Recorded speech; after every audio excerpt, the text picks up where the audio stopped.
When life begins to fracture your certainty, when the walls you built from reason and ambition collapse beneath the weight of betrayal, weakness, or time, that is when the mind must learn the law of cold endurance. It is not the body that must become stronger, but the reasoning that commands it. For the flesh obeys instinct, but the mind governs survival. Power is born not from comfort, but from confrontation with ruin. The man who does not learn to see clearly amid destruction will never rule even himself. There are moments when life exposes you, when your allies turn their gaze away, when fortune reverses her smile, when everything you once relied on vanishes like smoke. In such hours, most men seek pity. The ruler seeks control.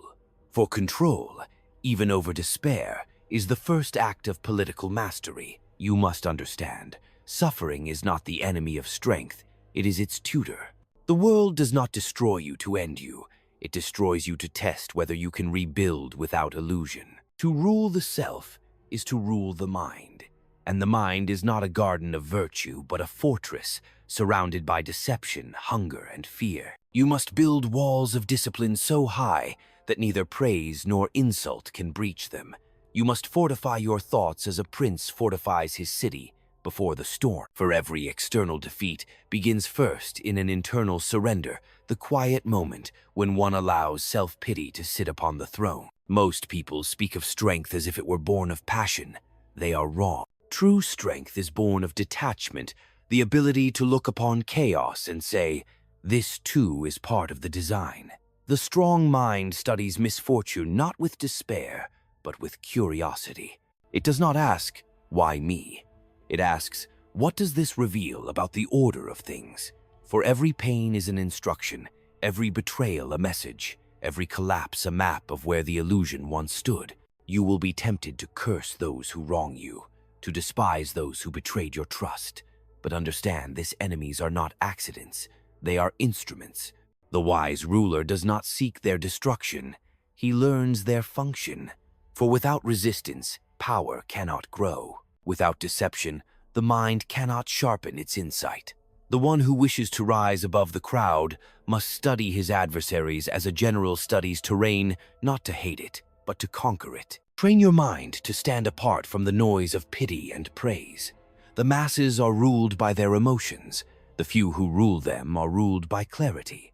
The weak seek sympathy. The strong seek strategy. There is no greater illusion than the hope of being understood by the crowd. A ruler must be prepared to be misjudged, even hated, so long as his direction remains true. To be loved and to be effective are seldom the same thing. When life breaks you, it is merely unveiling your dependence on the external, the praise of others, the promise of fairness, the illusion of safety. All these are comforts granted by fortune, and fortune is a fickle queen. She gives her favor to those who act, not to those who dream. Therefore, when you are abandoned, betrayed, or stripped of comfort, consider it an invitation to power. That which no longer needs comfort cannot be controlled. You will learn that control is not domination of others, but mastery of perception. The battlefield of the mind is perception, how you interpret defeat, how you define loss, how you perceive betrayal. A man who can reinterpret pain into purpose cannot be defeated, for his mind transforms adversity into resource, humiliation into strategy, isolation into clarity. A prince who loses his kingdom but retains his mind may rise again. A man who loses his mind over his wounds is already dethroned. Thus, guard your thoughts with the vigilance of a sentry. Let no emotion enter unexamined, no idea dwell untested. Question every conclusion that arises from despair, for despair is the mind's most seductive traitor. The strong mind is not one that feels no pain, it is one that commands it. It assigns meaning to suffering as a ruler assigns purpose to his soldiers. It deploys its emotions with calculation, never in chaos.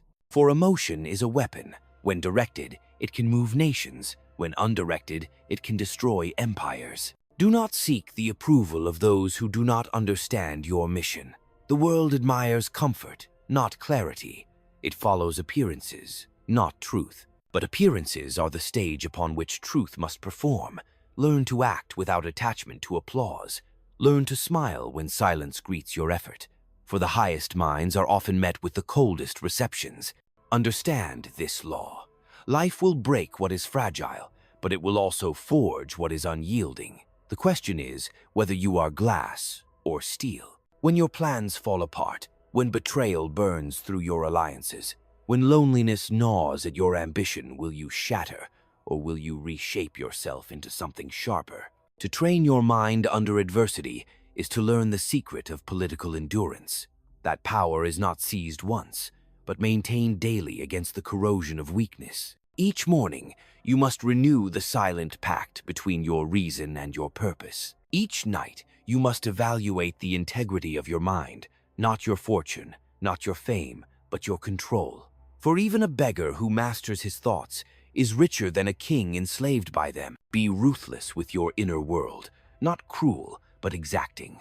Question your desires, expose your excuses, interrogate your fears as if they were conspirators plotting your downfall, for they are. The greatest coup against a ruler begins in the shadows of his own mind, and the most dangerous tyrant is not an enemy at the gate, but an emotion that whispers, "Rest." Train your mind to see beyond injury. Every insult is a rehearsal for power. Every defeat, a lesson in the anatomy of control. The man who cannot endure insult cannot rule. The man who cannot learn from defeat cannot command. Suffering, once understood, becomes currency. It buys clarity. It purchases endurance. It grants immunity to illusion. When life breaks you, do not seek to return to what you were. Seek to become what the breaking demands. The world belongs not to those who never fall, but to those who transform every fall into a step. That is the essence of Machiavellian strength, the cold law of mental power. Adapt, endure, dominate the storm, not by fighting it, but by mastering its rhythm. The strong mind is not soft with comfort, nor brittle with pride. It is supple, calculating, disciplined, aware. It bends without breaking, cuts without bleeding, observes without weeping. It is both weapon and shield. And when all else fails, when your name is forgotten, your allies vanish, your fortunes dissolve, that mind remains, alone but unbroken. Train your mind to that level of sovereignty.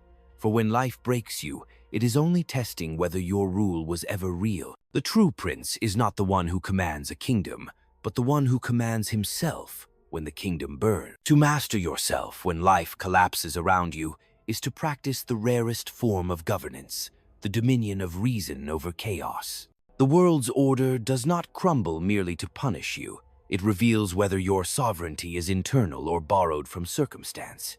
Those who depend on comfort mistake survival for strength. Those who depend on admiration mistake validation for power.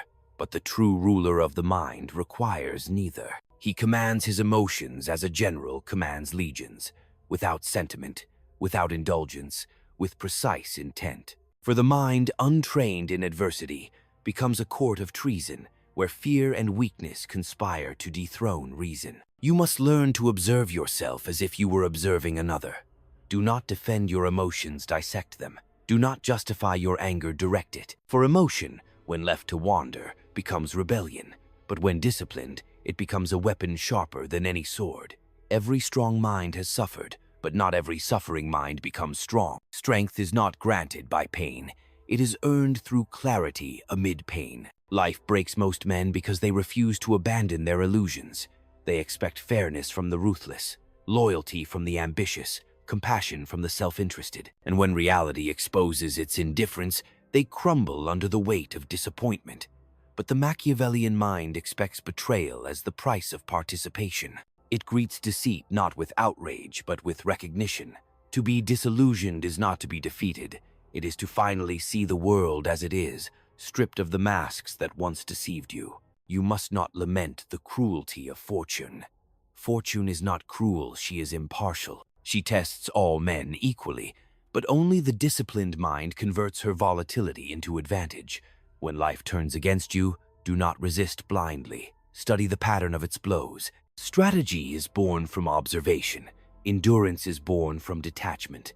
The wise mind endures suffering not because it enjoys it, but because it recognizes suffering as the crucible through which perception is purified. When all external order collapses, The untrained mind seeks distraction, noise, pleasure, applause. The disciplined mind seeks silence. In silence, truth reveals itself as cold, precise, and mercilessly honest. There, you will confront the full measure of yourself, stripped of pretense, stripped of justification, stripped of narrative. Only then can you begin to govern with intelligence rather than impulse. A ruler of the self does not beg for comfort. He negotiates with discomfort as if it were a rival state. He measures it, studies its patterns, and learns its weaknesses. Fear is predictable. Pain is cyclical. Despair is theatrical. Once you recognize their nature, they lose their dominion. The mind trained in realism sees emotions as elements necessary, dangerous, but ultimately governable. You cannot destroy fear, but you can assign it a role. You cannot erase pain, but you can direct its energy toward creation. The mind that commands itself converts suffering into strategy. To live without the discipline of thought is to live as a puppet of circumstance. Every insult pulls a string. Every betrayal bends the spine. Every loss dictates the heart's rhythm. Such a life is slavery disguised as sentiment. The free mind, however, acknowledges no master outside itself. It bends neither to fortune's cruelty nor to the softness of hope. It moves with intent through the chaos, drawing order from conflict and purpose from decay. Remember this law: the mind that does not train for adversity will be devoured by it. Power is not inherited. It is maintained through continuous inner warfare. You must wake each day prepared to confront the revolt within the part of you that longs for ease, forgiveness, validation. These are the assassins of greatness. They whisper comfort, but their allegiance belongs to weakness. Crush them with reason before they grow bold enough to act. Do not confuse serenity with surrender. The strong mind may appear calm, but within it rages a disciplined storm, thoughts aligned like soldiers, emotions restrained like loyal beasts, instincts sharpened like blades. It is not peace that defines it, but control. For chaos will never disappear. It can only be ruled. The world outside will always mirror the turbulence within. To rule the first, you must conquer the second. Those who have lost everything often speak of starting anew, as if the past were irrelevant. But the true strategist knows the past is intelligence. Every mistake is reconnaissance, every wound a map. The mind records, analyzes, and transforms pain into precision. Forgetting is weakness. Remembering with discipline is strength. The one who remembers without resentment is invincible. Be wary of the comfort that disguises itself as kindness. Many will approach you in your weakness, not to lift you, but to dull your edge.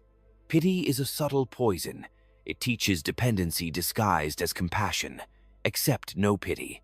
Accept only truth. Compassion may soothe the wounded, but it weakens the will to command. The strong mind demands respect, not rescue. In your solitude, you will discover the architecture of your real power. You will see how much of your strength depended on applause, how much of your conviction depended on approval, and you will strip it all away, piece by piece, until only the unyielding core remains, the one that acts without witnesses, endures without recognition, and thinks without permission. That is the sovereign mind. There will be moments when even your reason trembles, when fatigue blurs your clarity, when loneliness echoes louder than your will. In such moments, recall this: resilience is not endless energy, but endless return. The disciplined mind falters but never abandons its post. It may fall, but it falls forward, adjusting its position, never relinquishing the battlefield. The cold law of mental power is this: rule yourself or be ruled by your reactions. All power begins with perception. If you cannot master how you interpret events, you cannot master how you respond to them. If you cannot master response, you cannot command consequence. The chain of command begins within. Train your mind as one trains an army, through repetition, through discomfort, through strategic exposure to hardship. Do not shield it from suffering. Let it confront it until fear becomes familiar and pain becomes language. Then, when life breaks you again, and it will not collapse. You will reorganize. You will reform. You will adapt with the precision of a ruler who has long understood that every collapse is simply another negotiation with power. For power, in its purest form, is not domination. It is endurance refined by intelligence. It is the quiet sovereignty of a mind that remains unbroken while empires, fortunes, and reputations crumble into dust. And when all noise fades, when history forgets your name, your mind will still whisper one final truth to itself, that you mastered what no conqueror ever could: your own nature. To master your nature is to recognize that man is not a creature of harmony, but of contradiction. Inside every mind resides both the ruler and the rebel, the architect of destiny and the saboteur of discipline. They wrestle for dominion, each whispering promises that seduce the will. The ruler seeks control, the rebel seeks comfort. The strong mind does not silence the rebel. It studies him, understands his tactics, and converts his rebellion into energy for creation. This is the art of internal politics, to govern not a nation, but the chaos of one's own impulses. Every civilization mirrors the soul of its ruler. Likewise, every life mirrors the state of its mind. Disorder in thought breeds disorder in destiny. If your emotions rule your actions, your enemies need not conquer you. You will dismantle yourself in their place. But if your mind governs your emotions, no betrayal, no exile, no storm can strip you of authority. The world cannot wound what is already fortified by understanding. When fortune withdraws her favor, the untrained seek to regain it through pleading. The trained seek to replace it through preparation. Luck visits those who prepare for her absence. To rely on chance is to submit to slavery. To rely on strategy is to approach freedom. For freedom is not the absence of chains, but the knowledge of how to bear them without breaking. Do not chase hope like a desperate petitioner. Hope is not a strategy. It is an intoxicant. It dulls the precision of thought and weakens the will to act. The wise do not hope, they calculate. They act not because they believe fortune will favor them, but because they know even misfortune becomes useful when properly understood. To train your mind to think beyond hope is to liberate it from dependency. The mind of power sees the world as terrain. Every obstacle is elevation disguised. Every ally is a temporary bridge. Every enemy, a mirror of hidden flaws. To navigate life is to move through this terrain with patience and cunning. When the path ahead is blocked, the strong mind does not complain of injustice. It studies the blockade, it learns its design, and it turns it into passage. Learn this truth. Endurance is not passive. It is the most aggressive form of resistance. To endure is to refuse surrender not through rage but through reason. It is to look directly at pain and strip it of its mythology. Pain is not sacred. Pain is data, and once understood, data becomes leverage. The one who can analyze his own suffering becomes his own strategist. Be careful not to mistake compassion for clarity. The world will teach you to soften your reason in the name of kindness, to temper your will in the name of morality. But if you lead with sentiment, the cunning will exploit your goodness and call it justice.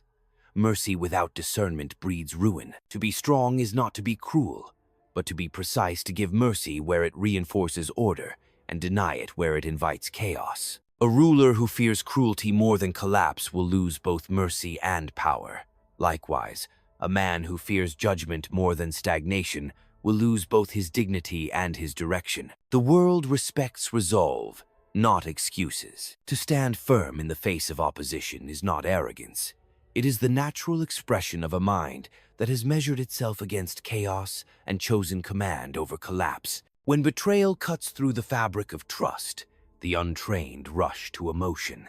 The trained pause. They study the betrayal, extract the intelligence, and strengthen their defenses. Betrayal is not a wound, it is a revelation. It shows you the reach of your own naivety, the limits of your influence, and the truth of human appetite. Let no betrayal pass without study. To ignore it is to repeat it. The wise understand that loyalty is conditional. Men are loyal as long as loyalty aligns with their interest. The strong mind accepts this as law. It does not resent it. It uses it. The ruler does not demand loyalty. He creates conditions in which loyalty serves mutual survival. To expect eternal fidelity is to misunderstand human nature. To command loyalty through necessity is to master it. Human nature is not noble, it is strategic. Each man calculates what he stands to gain or lose, often disguised as morality, love, or honor. The fool reacts to these appearances, the realist manipulates them. To manipulate is not to deceive maliciously, but to recognize that men act more from appearance than truth. Thus, the one who shapes appearances commands behavior. This is not cynicism, it is governance. To govern yourself, you must master your appearances not only before others, but before your own mind. Speak to yourself as a sovereign to his court, calmly, firmly, without indulgence. When fear rises, do not resist it with panic. Address it with authority.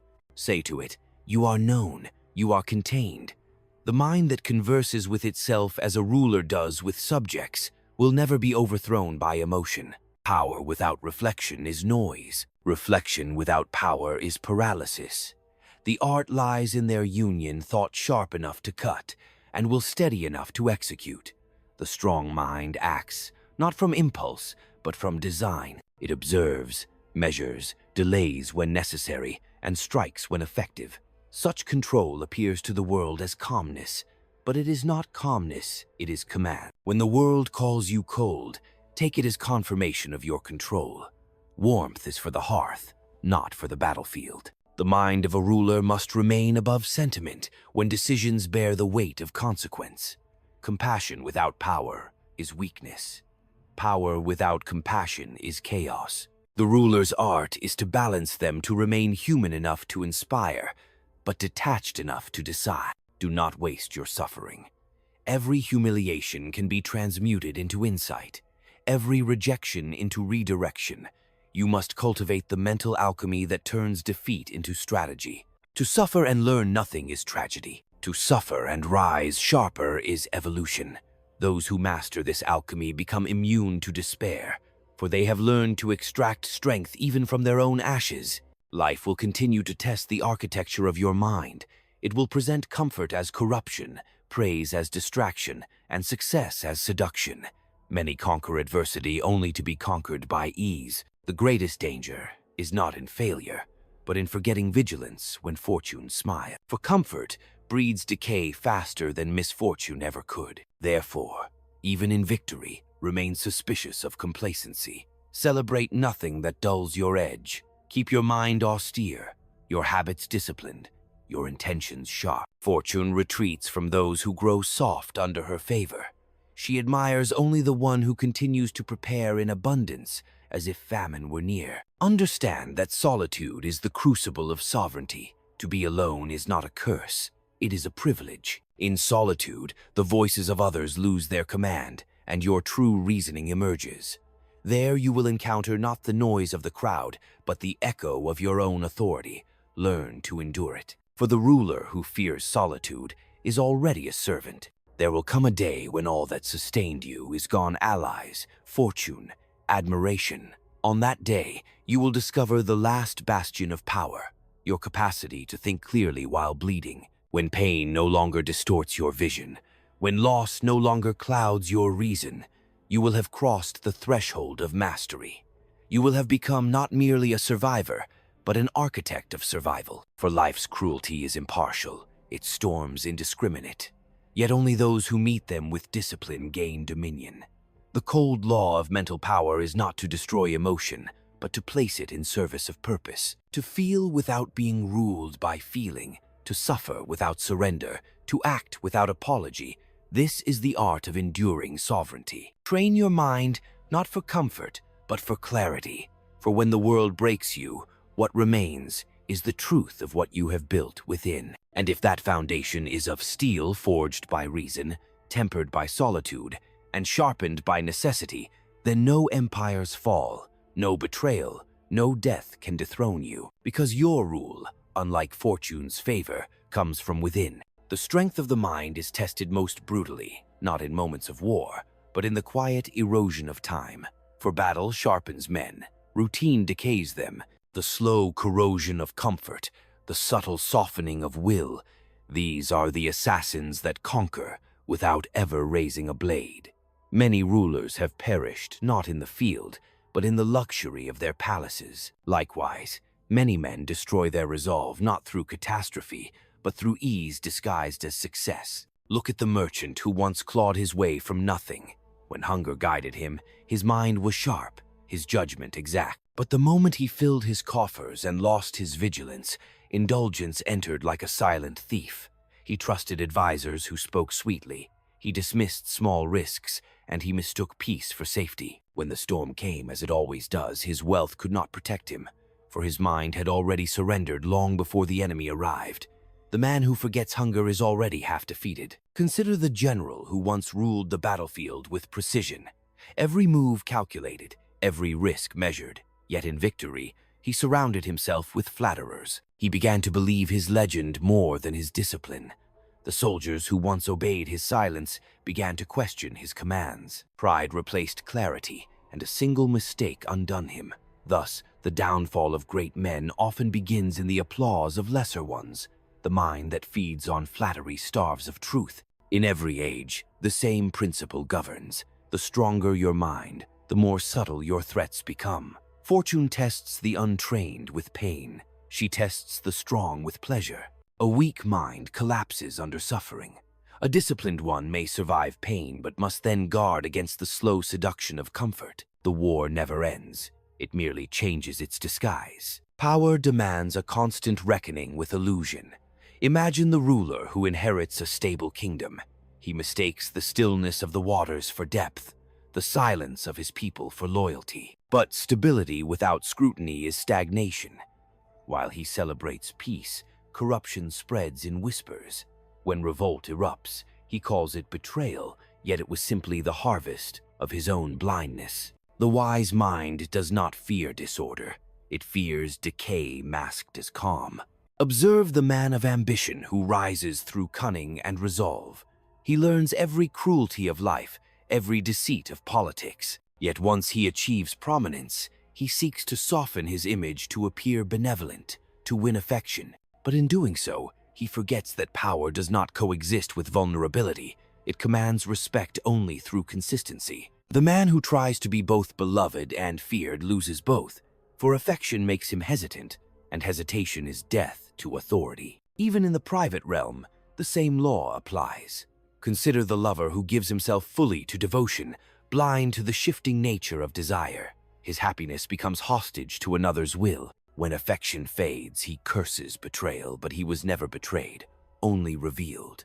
He invested his peace where he should have invested his control. Love, like politics, rewards balance, not surrender. The mind must not only endure the cruelty of others, it must also bear the weight of its own insight.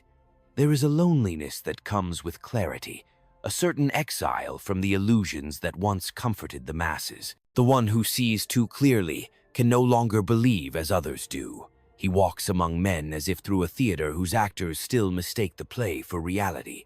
This detachment is both power and burden, for knowledge isolates, but ignorance enslaves. Consider the advisor who speaks truth to a powerful fool. His honesty earns him exile, his silence would have earned him guilt. Yet in exile, he learns the deeper lesson that influence without integrity is a chain, not a crown. To lose favor but retain self-command is no defeat, for power that depends on another's ignorance is always temporary. The same truth governs the statesman who must choose between justice and order. He knows that idealism wins admiration, but realism sustains nations. So he chooses order, and the crowd calls him cold. Yet he understands.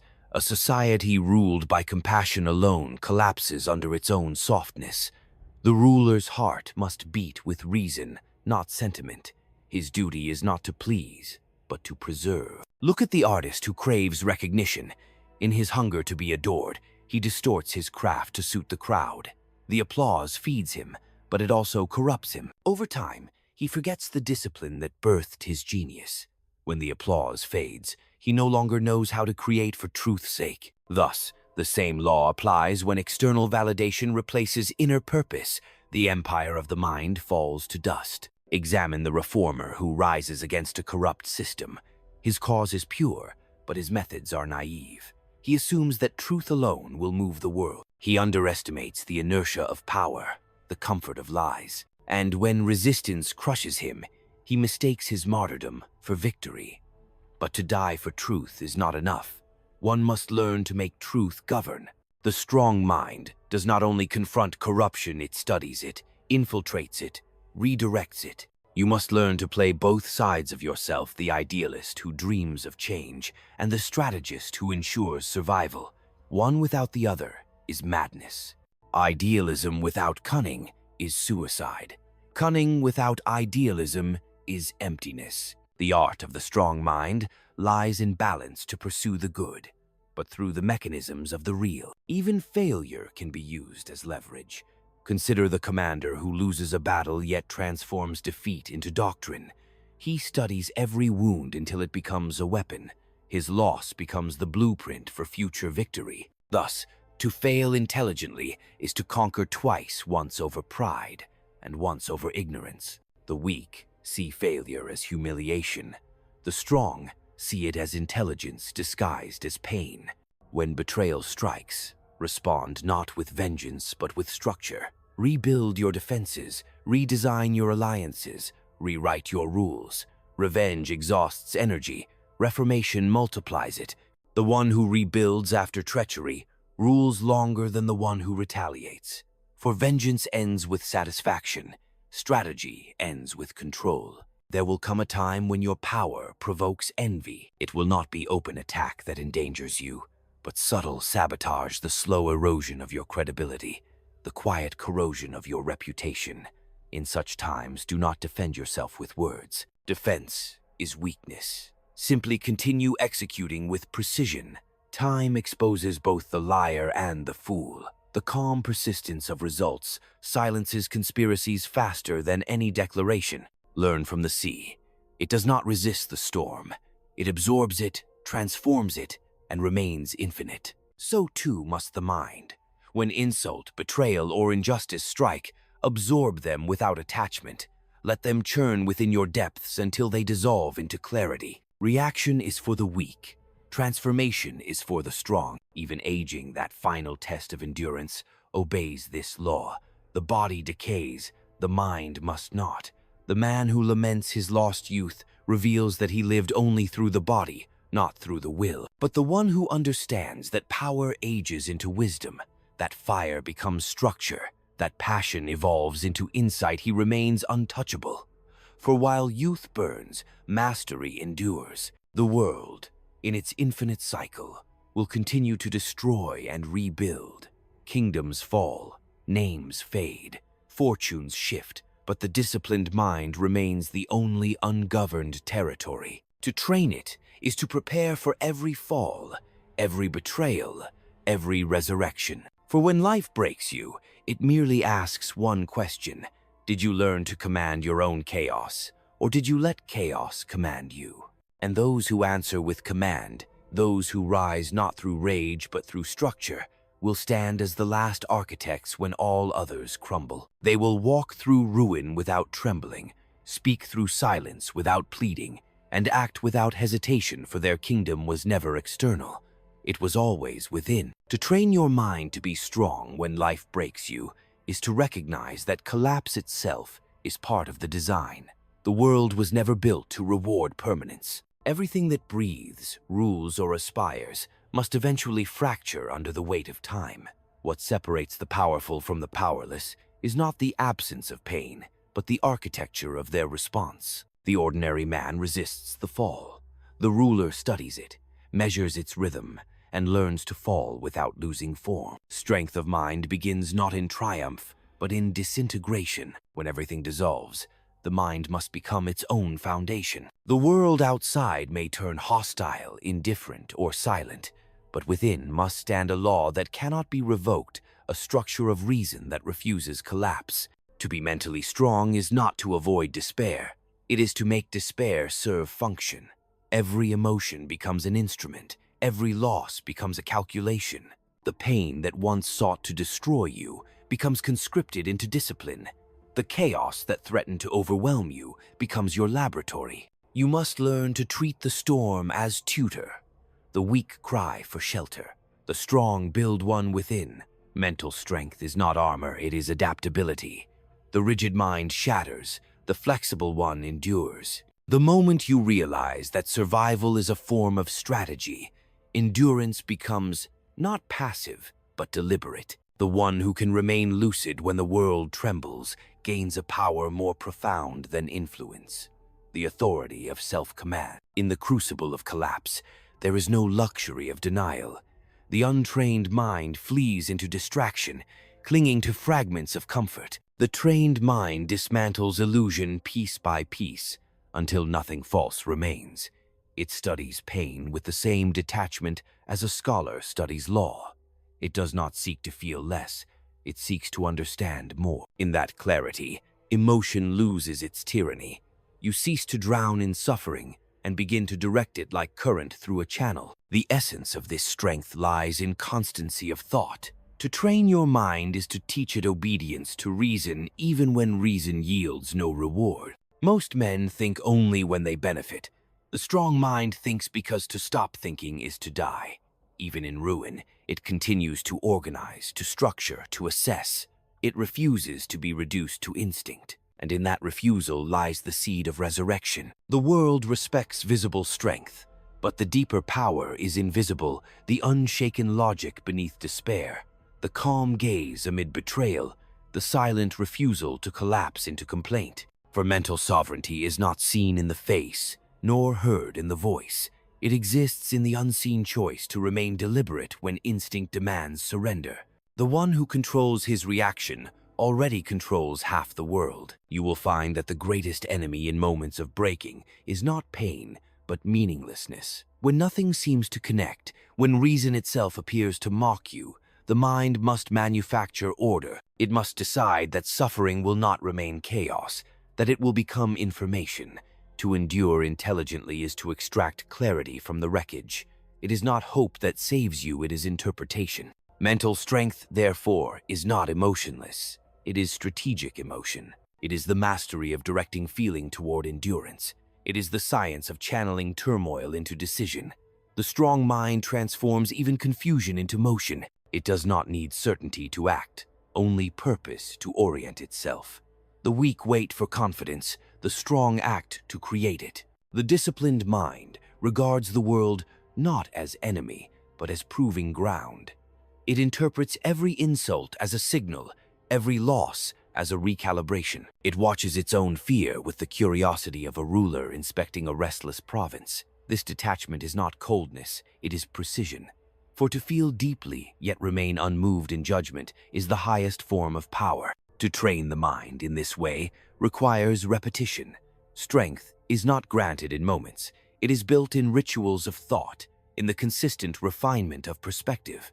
Every day, you must examine your reasoning, as a general inspects his soldiers, seeking not comfort, but readiness. Every assumption must be tested, every belief sharpened against the stone of consequence, for the unexamined thought becomes the first breach in the fortress of control. There will be moments when endurance feels indistinguishable from emptiness, when your detachment feels like exile, when your calm feels like death. In these moments, remember, discipline is not numbness, it is fidelity to order. When chaos seduces you with escape, the trained mind does not seek relief, it seeks understanding. It waits for no rescue, it learns to generate meaning from its own fire. To be strong when life breaks you is to realize that life's breaking is not an interruption, it is the process itself. The mind that understands this ceases to resist and begins to participate. It shapes suffering into instruction, failure into framework, solitude into vision. It no longer asks the world to be merciful, for it has become its own mercy. Strength of mind is the final form of freedom, not freedom from difficulty, but from dependence on circumstance. When your inner law governs your reactions, fortune loses her leverage. You cease to be tossed by events and begin to use them. You do not wait for the storm to end.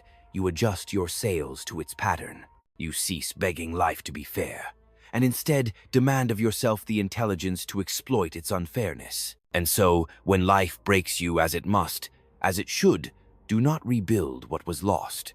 Build what can endure. Train your mind to think without illusion, to act without hesitation, to suffer without collapse. For the true sovereign of existence is not the one who commands armies, nor the one who gathers wealth, but the one who governs his mind so completely that no force, no betrayal, no fate can remove him from the throne within. The mind must learn to operate as a state does with law, surveillance, and measured cruelty. You must be both ruler and enforcer within yourself. When weakness stirs, it must be interrogated, not consoled. When desire grows unruly, it must be redirected, not indulged. When fear whispers retreat, it must be silenced by command, not debate. For if you cannot rule your own faculties, the world will gladly do it for you. A disciplined mind governs itself as a republic of thought. It tolerates dissent, but does not yield authority. It allows emotion to speak, but never to legislate. The intellect must remain sovereign. It must make decisions not for comfort, but for continuity. For just as a ruler must occasionally act against morality to preserve the state, the mind must sometimes act against feeling to preserve reason.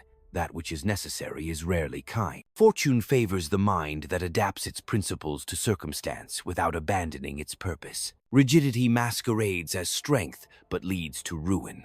A ruler who cannot bend will snap under pressure. A thinker who cannot pivot will perish under truth. Adaptation is not betrayal, it is intelligence in motion. To persist in strategy while abandoning tactics is not integrity, it is incompetence. The mind that survives is the one that knows when to feign surrender, when to delay, when to wait until power returns. Control of self requires the same cunning as control of a people. One must learn deception inwardly. At times, you must trick your fears into obedience, promise them safety while leading them into discipline. Convince your doubts that you are merely resting when, in truth, you are fortifying. The same art that a prince uses to manipulate the public, the strong mind uses to manipulate its own instincts. For, to rule effectively, you must first master illusion, both the one you project and the one you believe. Beware of the moral temptation to seek purity of thought. Purity is weakness disguised as virtue. A mind that refuses to entertain corruption cannot recognize it when it arrives. To understand darkness is not to surrender to it, but to neutralize its advantage. As a ruler studies his enemies to foresee their stratagems, you must study your lower impulses without disgust. Only through familiarity with corruption can you govern it. To be strong when life breaks you is to learn how to govern ruin as territory. The wise mind does not mourn destruction, it administers it. It measures the wreckage, taxes the loss, and turns even despair into resource. Just as the prince levies from his conquered lands, the thinker must extract knowledge from his disasters. The debris of your collapse must serve as foundation for the next structure.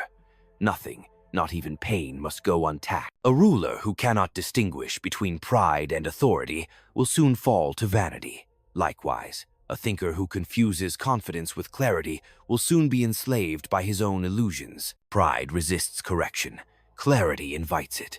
To train your mind is to make humility a tool, not a weakness to bend before truth, so you may later stand before adversity. The wise endure correction not as insult, but as reinforcement of command. When the world conspires to humiliate you, resist the instinct to defend reputation. Reputation is the coin of politics, not the currency of power. True command does not depend on appearances, it produces them. The disciplined mind does not plead for understanding. It demonstrates superiority through constancy. In time, consistency outlasts slander. The storm of opinion is brief. The architecture of control is eternal. Learn to weaponize silence. Words, when scattered, reveal position. Silence conceals it. The strong mind speaks sparingly, revealing neither its weakness nor its advantage. Speech is a liability when discipline is absent. Those who speak to be heard are ruled by their listeners. Those who speak only to direct are rulers of perception. To be silent at will is to possess the ultimate form of dominance restraint. To remain strong in ruin, you must become a strategist of perception. Not only how others perceive you, but how you perceive yourself. The self must be sculpted as a symbol not sentimental, but functional. Do not strive to appear good, strive to appear inevitable. The good man is questioned, the inevitable man is obeyed. Likewise, the strong mind does not beg to be understood. It insists on being undeniable. In weakness, every thought is a negotiation. In strength, every thought is a decree. The goal of mental discipline is to abolish negotiation with fear, doubt, or fatigue. Decisions must descend from reason like royal edicts, clear, final, unappealable. For indecision is the disease of those who seek mercy from reality. The world offers none. Therefore, the mind must govern with the cold justice of necessity. A ruler's most dangerous hour is not defeat, but prosperity. The same is true for the mind. When the struggle ends, complacency begins. Power without resistance decays. The strong mind, knowing this, maintains artificial tension. It creates challenges to preserve vitality. It studies, reforms, rebuilds even in peace. Just as the soldier trains in times of truce, the disciplined mind remains in a state of quiet readiness. You must not seek comfort in certainty. Certainty is an illusion of the idle. The mind of command must be comfortable in ambiguity, capable of acting without full knowledge. Hesitation in the face of uncertainty is fatal. The wise act, then adapt.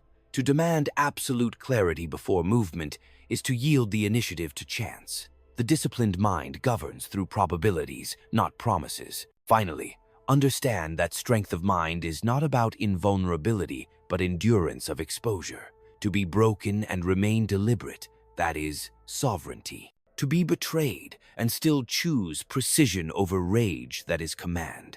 To be stripped of fortune and remain guided by reason, that is empire. The world's approval is fleeting, its chaos eternal. The mind that knows this ceases to plead for peace. It prepares for permanence. This is the final law. The mind that rules itself rules all.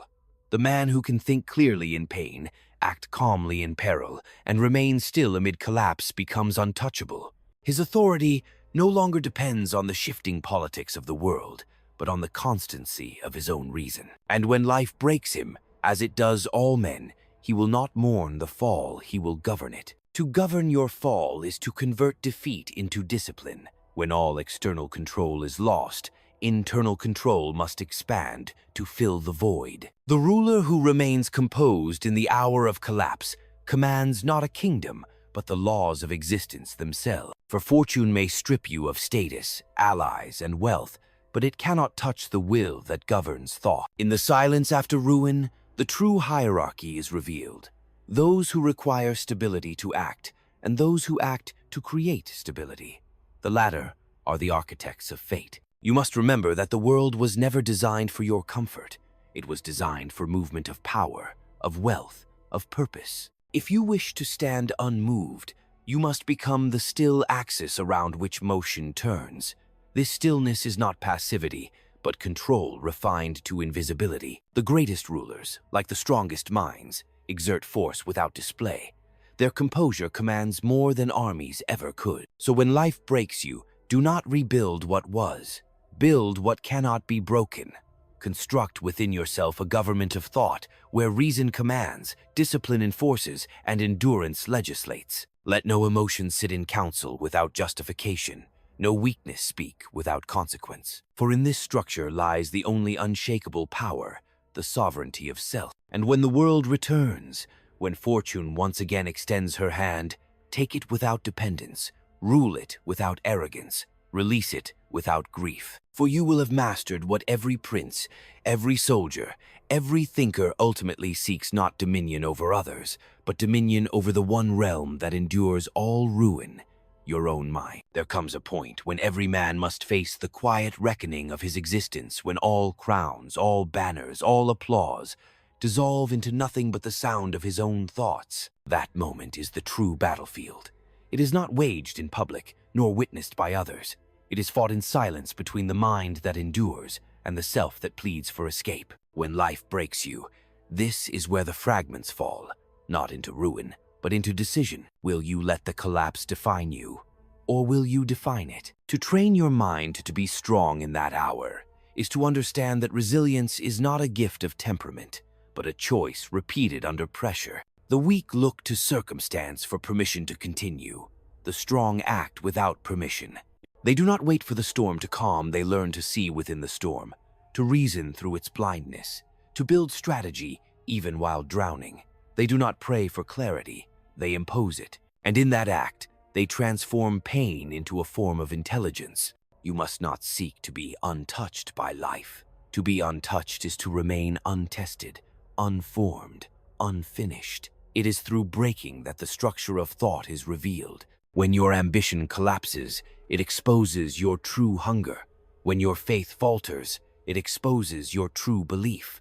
When your heart hardens, it exposes what you were never willing to lose. The wise do not curse these revelations, they catalog them, they learn their mechanics, they build anew with stronger foundations. The mind that has faced ruin without retreat no longer fears loss, because it has learned to create meaning where none existed.